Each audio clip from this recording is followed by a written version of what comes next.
After trying out the land sealer, we make a trip up to the orchard to find there are absolutely no peaches or apricots.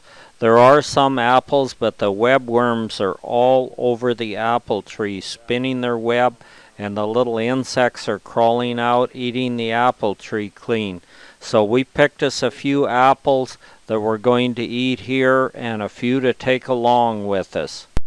On our way back down the hill from the orchard, we see our camp neatly tucked away here at the bottom of the hill, right across from the hot springs. That night, the sun set on us over the Steens Mountains, and we're going to bed early tonight to get up early the next morning to make a trip to the cave. The next morning, we're up early before the sun ever rises over the hills across from the Alvert Desert.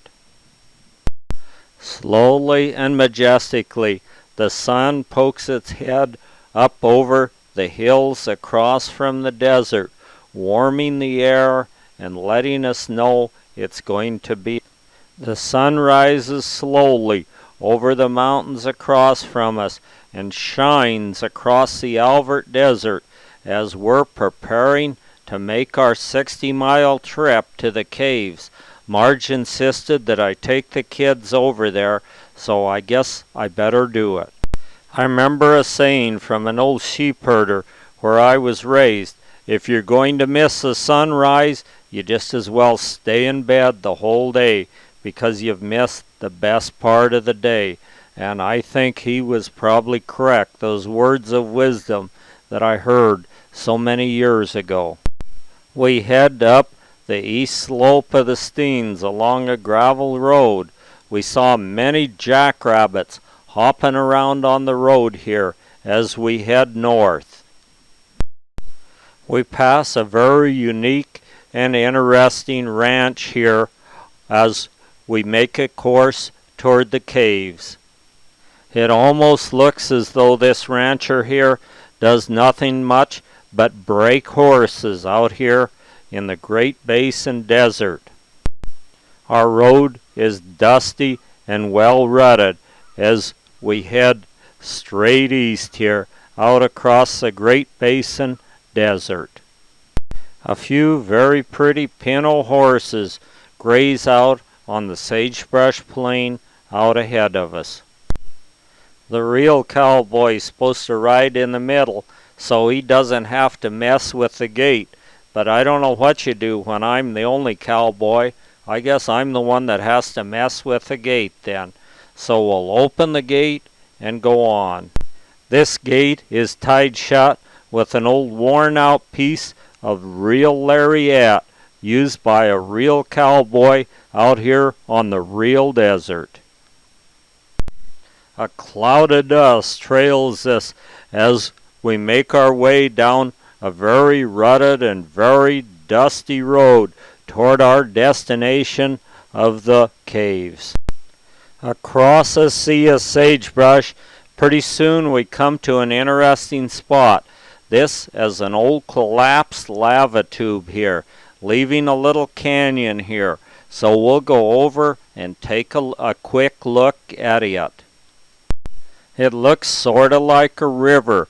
It was one time a lava tube for these lava flows, and I guess basically that's what it was, a river of lava that ran underground here and made a tube, and then the tube has collapsed here, making this little coulee ahead of us. The kids and Elner are very interested in this.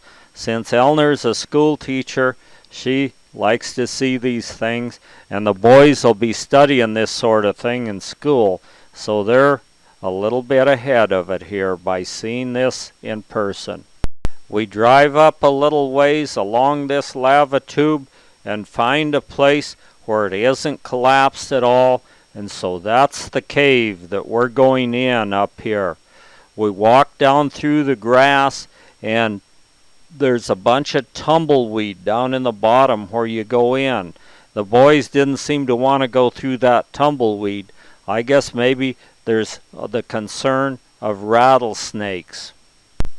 I shared with them a little story I heard. The person that told me about this cave said when he went down there early in the spring, he saw a bunch of about a dozen rattlesnakes laying right in the entrance, coiled around each other. I told him I don't think there'll be any snakes in the cave, but they could be right around the entrance, but the cave is too cold for these reptiles. Everyone is using due caution not to upset one of these poisonous reptiles as we go down in to the mouth of the cave. And I go right through the tumbleweed, but the boys go to a lot of trouble to go around it. And into the mouth of the cave we go. And what a sight when we step into the mouth of this absolutely huge cave. Someone's dropped their sunglasses there. It was Annette's, I guess. Joel, pick 'em up. Jacob's carrying a great big light, and everyone has their own light and spare batteries, so we can go deep into the cave and do a little exploring. A very important thing in these caves is to carry plenty of lights with you and plenty of water as we go deeper and deeper into the cave.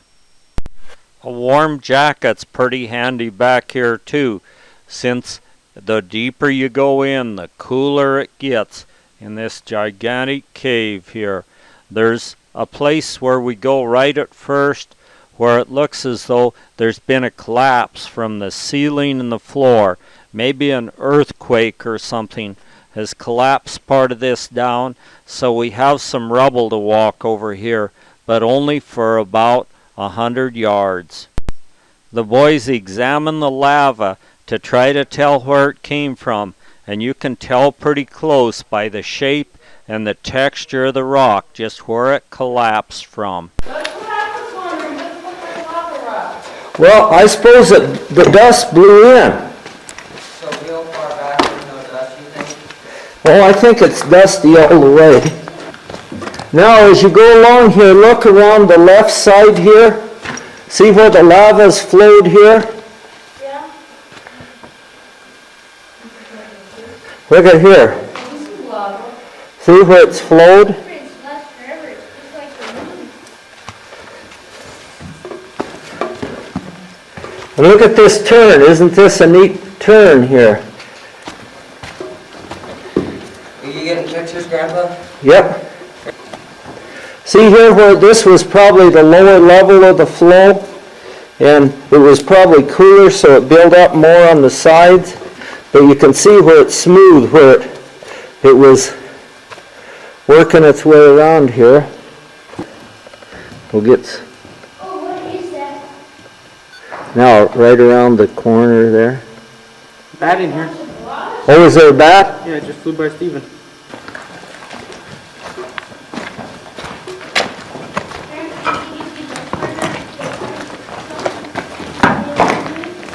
What? Well, I expect. Wonder, you think people has gone as far as we can? Oh, I expect. So, I bet you scientists are back there.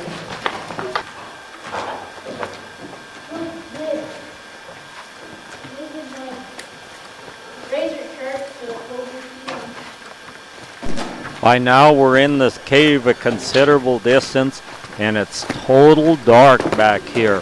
We're relying on our lights only because there's no light from outside.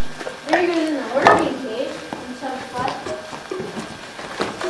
How long were they? Yeah, that's a pity formation. 6 miles. It's like 1 kilometer. This is a lot bigger, I'm sure. Were there stalactites and things? Oh yeah. Yeah. And there are people's signatures on the rocks from like the 1800s. Yeah. they've been our favorite movie. Oh. Are they? Little collapse from the ceiling here.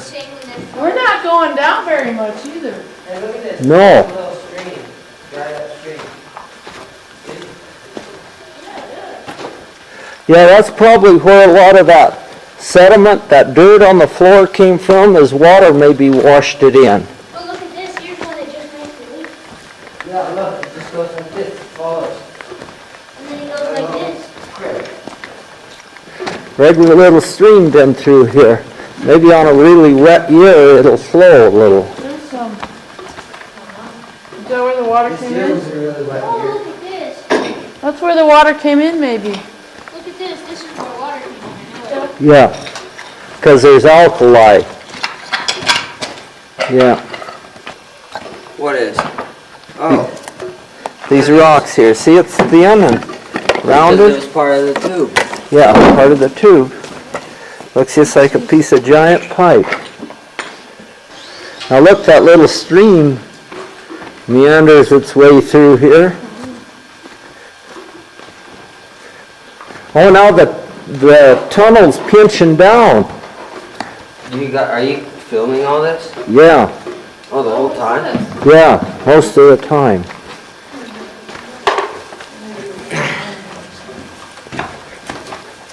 Well, I don't even need to do And much, many do I? a creepy movie was No. started. 6 people walking into the cave.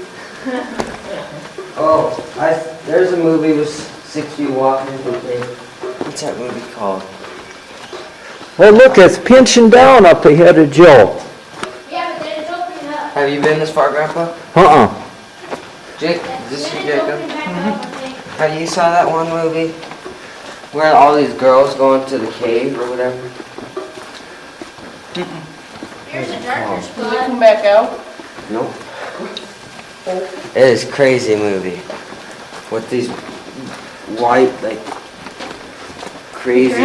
Yeah, it's more like a playa here. Yeah, it is. Maybe we're reaching the end, and this is built up from the bottom instead of collapsing. This is like hard mud.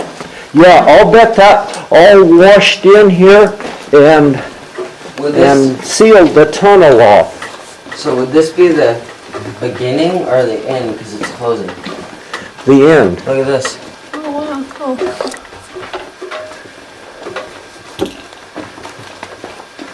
Don't bump your head. That's a piece starting to fall down. Textured it. Yeah, not a neat texture. Look, that you could have done that to your wall. Well, my walls look like that. That was the problem. Where's Joe? Got the Oh. cave register. Hey, it's got money in it too. What is it? It's a jug full of money that says cave register. How much money's in there? I don't know. Oh, I think we're to the end. Wait, what does it say on it? No, it's just paper. Joe found this hidden treasure. Oh, it's a GPS thing, I'll bet. No, you sign it to say when you were here. There's papers and papers of names. I'll be darned. Is there a pen? Yeah, there's a bunch. Some pencils.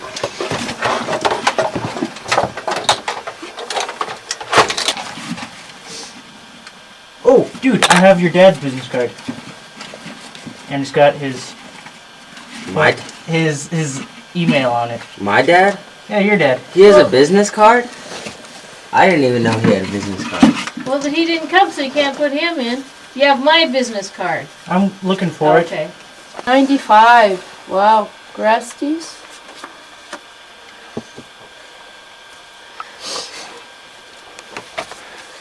Here, you see what else is in there. What is Malibu Race? NYSSA. Ontario. Ontario. It's through there. Oh, No. somebody wrote stuff. Craig, Colorado. A tattoo parlor. That's good. What do you see up ahead, Joe? Somebody wrote their name. But it just pinches off till it's completely closed, doesn't it? Yeah. Yeah, okay, that's good Is enough. this the blood card? What is this? Middle Eastern Oregon. It's a neat texture there, huh? Yeah, different colors. Yeah.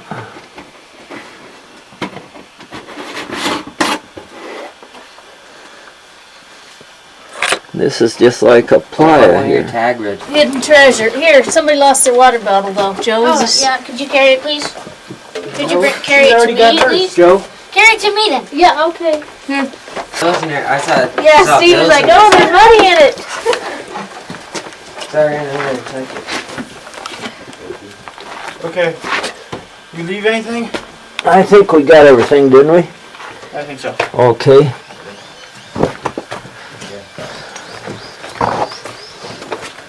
Grandpa, do I need to take any more pictures or should I? No, I think you got it. Okay. I don't even think I need to take cameras. I can't do it.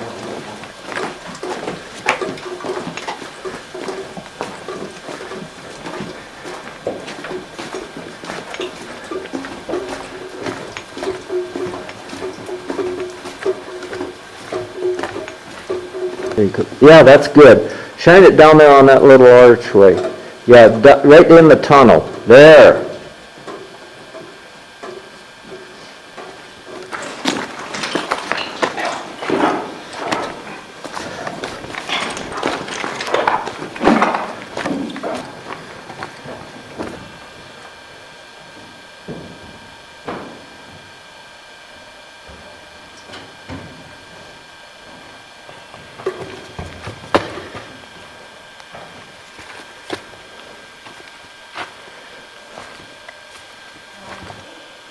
There's the light at the end of the tunnel up ahead.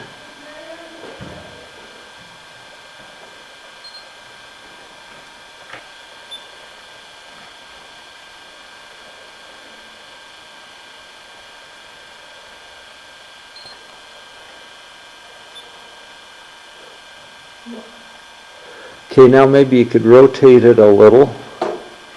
There. Give another effect.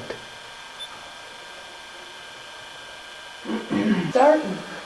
Lava stalactites, I think, aren't they? They look like mineral deposits to me. Oh. There's sure a jillion of them, whatever they are.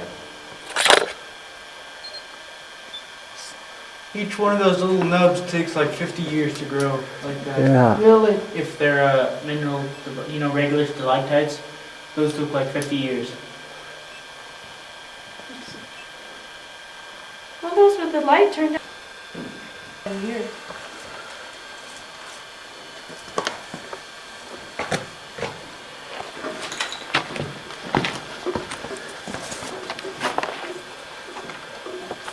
You came around, huh? Yeah.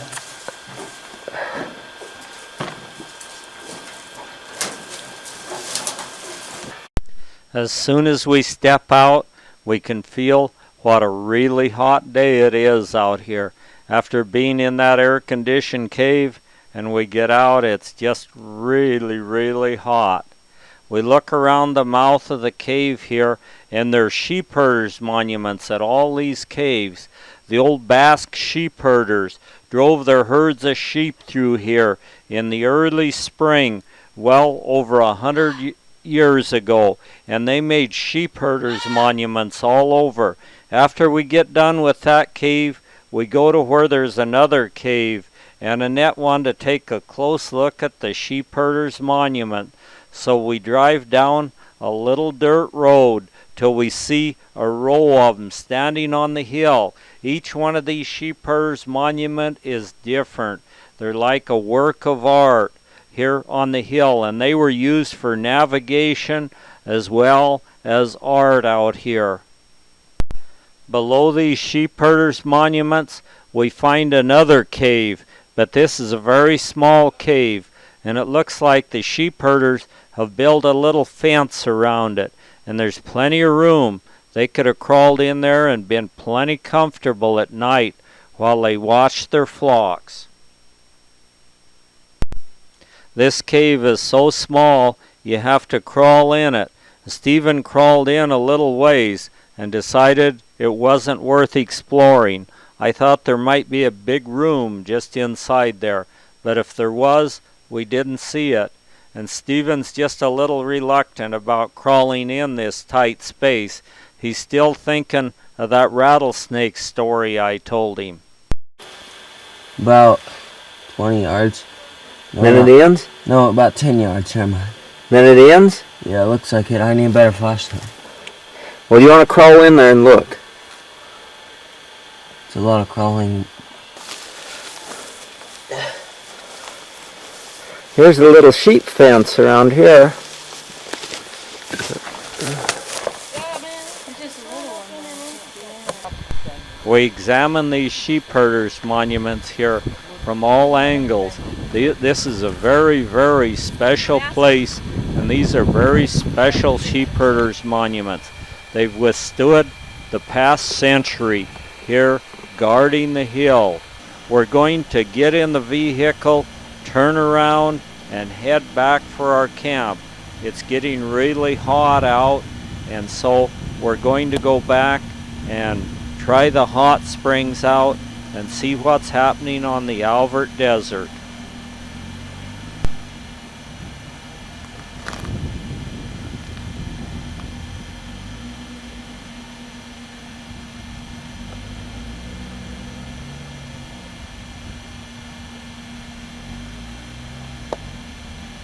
I steer us carefully along the rutted, dusty road as we head back toward the Alvord Desert while I'm eating an apple from the orchard on the Alvord Desert.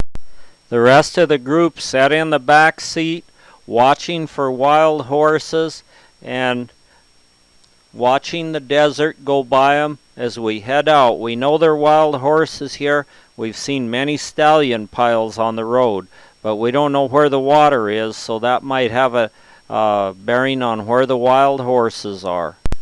Looks as though Stephen is all caved out by now. On the bumpy road back, he's just sleeping.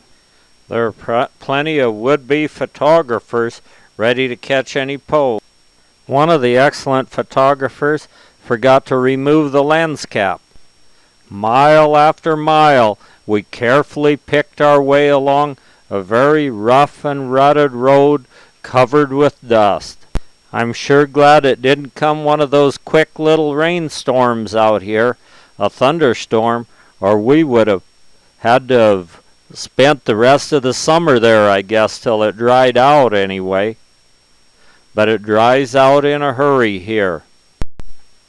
So what? There's a little bit of dust. At least that keeps the masses of tourists away, and very few people ever wander back here through these rutty roads covered with dust, so that's just perfect for us. That's the thing we enjoy. Mile after mile, the dust billows skyward as we head out. By now the sun is straight above us about noon, and it's getting plenty warm out here as we head on out toward the paved road, through the gate again, then on to the main pavement, and then we'll leave the pavement shortly, back on to the east slope of the Steens Mountains Road, and back to the Alvord Desert where our camp is. Since we're going past there anyway, we decide to pull in Man Lake and see this nice little group of white pelicans standing here so dignified like, preening a little bit on the shore of Man Lake. A little bull stands here with an old blue heron behind him. It's getting plain hot out, so we go up Pike Creek to take a look at the scenery and also to get in the cold water of Pike Creek right near the Alvord Desert where we're camped. There's a tree growing right out of a rock, a juniper tree, and it looks like it's been here for a plain long time. As we look around, we see a little quail nest hid here behind some rocks in some grass. Looks like a nice bunch of little quail eggs that are going to hatch. So we'll stand back so we don't bother the quail nest and look around some more. Some of the mountains peaks from the Steens Mountains stand above it. In the creek we see some of the Lahontan cutthroat trout, and these are the original stock, sort of an endangered species. They're sitting here waiting for a bug to drift by. These are part of what was once millions of these fish that lived in the Alvord Desert area when it was a lake 800 feet deep. But now there are just a few of these left in a few spots. The ones we were catching up at Wild Horse Lake, we think are probably hybrid, so they'll grow faster. But this is the original stock right down here in Pike Creek. Pike Creek originates from some of the springs of glacier melting up on the Steens, and then it trickles down here and flows out into the Alvert Desert, where it is consumed by the desert. Some sunflowers are blooming nicely around the edge of Pike Creek. I'm fascinated by this old juniper growing out of the crack in the rocks. It looks as though it's even spreading the crack in the rock a little. The kids are playing a little bit, cooling off here in Pike Creek. A tent caterpillar is taking over a chokecherry. Found some really nice chokecherries here. Here, try one, Joe. Try another. How was it? Look pretty good? Have another. It makes my mouth dry. Try another. You need a little water? Joe? Okay. Now, put it in your mouth.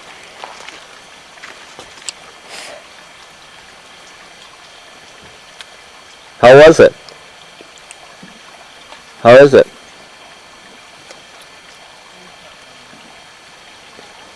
How was it? How was it, Stephen? It's really watery.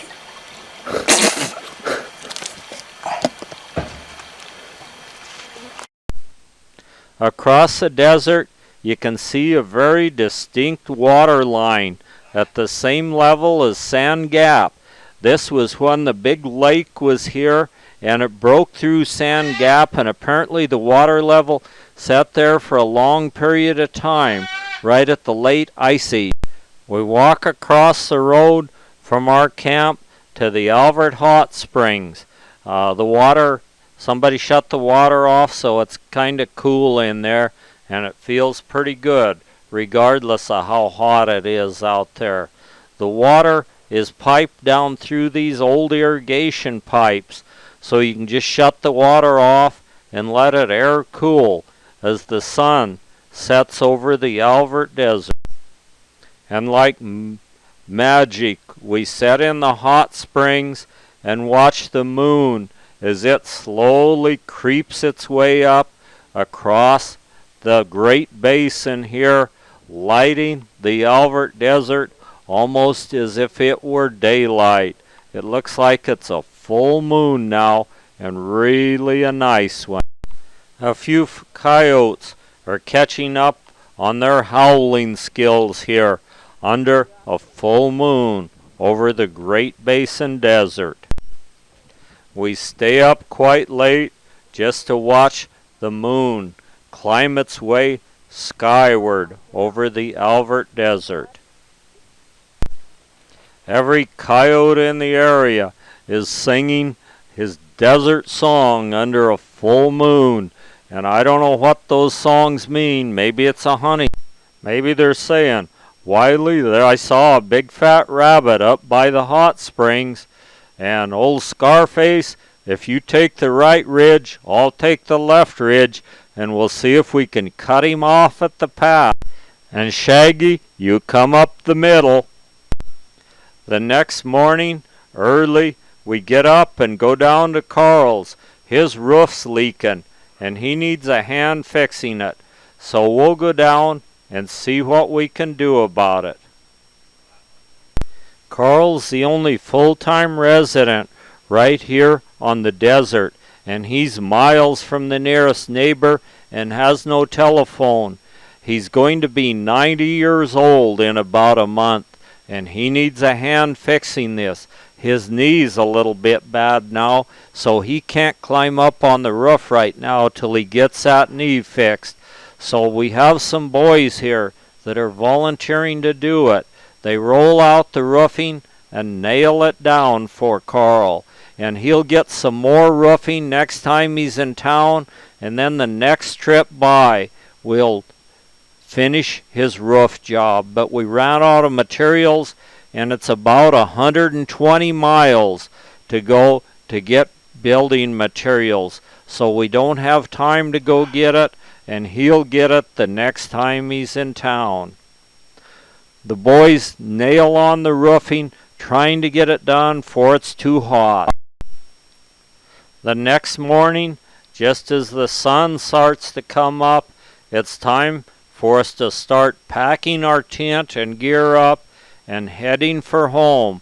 We've had a great time over here in the Steens Mountain country, and it's time now to leave it.